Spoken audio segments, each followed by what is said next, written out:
Hi, I'm Rick Keeler. Thanks for joining me. One of President Biden's early executive orders extended the temporary national moratorium on evictions for non-payment of rent that began originally on September 4th, 2020. The moratorium is intended to help renters struggling to make rent payments because of the economic impact of the pandemic. Based on data reported by the National Multifamily Housing Council, rental delinquencies increased from 4.1% in December 2019 to 6.2% in December 2020.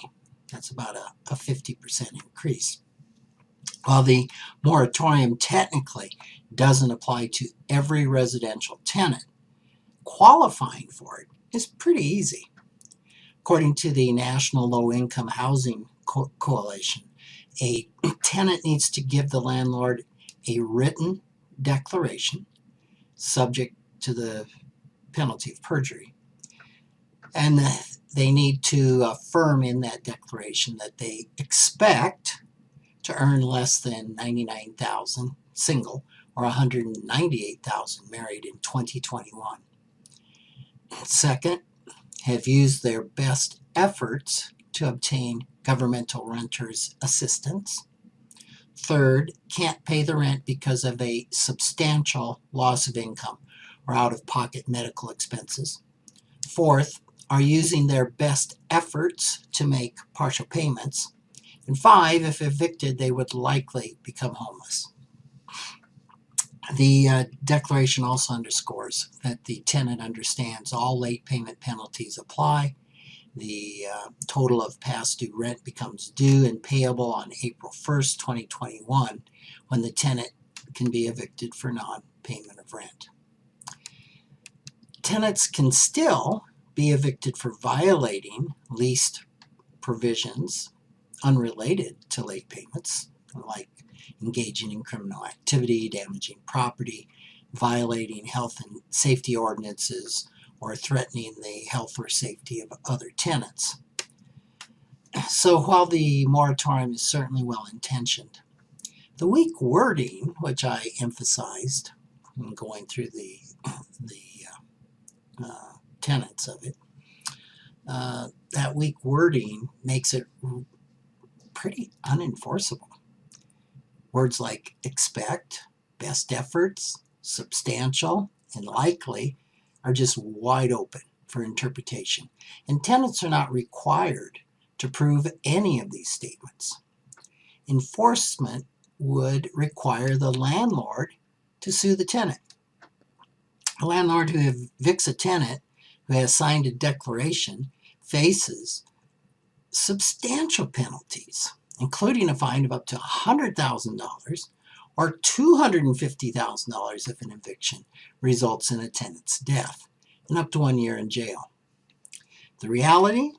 Well, that's that it would probably be less costly for the landlord to suffer the economic hit of the non-payment of rent than to pursue an expensive lawsuit.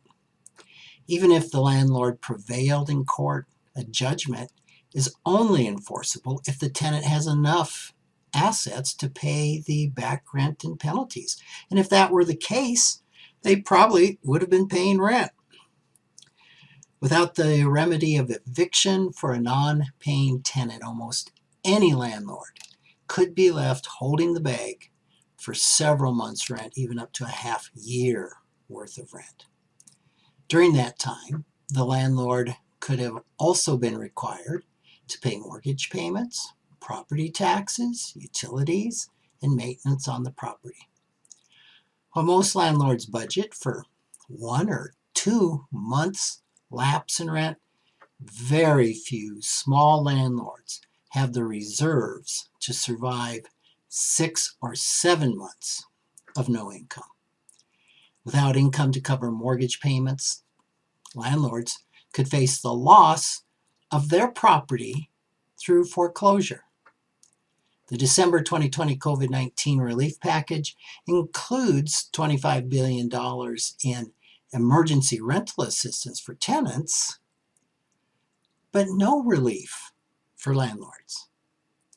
Since around 10 million individuals who own only 1 or 2 rental units account for about 50% of the rental housing stock in the U.S., this hardship is disproportionately impacting them.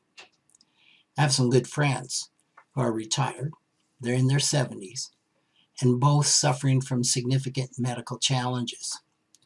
They rely largely on their Social Security and pension income to make ends meet. They own one small rental home, and they use that to supplement their Social Security income. The tenant stopped paying rent months ago. With no recourse to evict the tenant, they are struggling to pay the expenses of the rental as well as their own home. Is this fair? Of course it isn't fair. Yet I don't expect Congress to throw small landlords a much-needed lifeline anytime soon.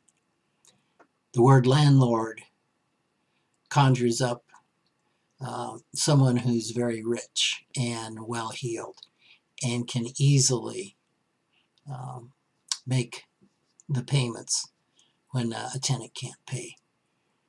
That is just simply not the truth, certainly for 50% of America's landlords. Thanks for listening.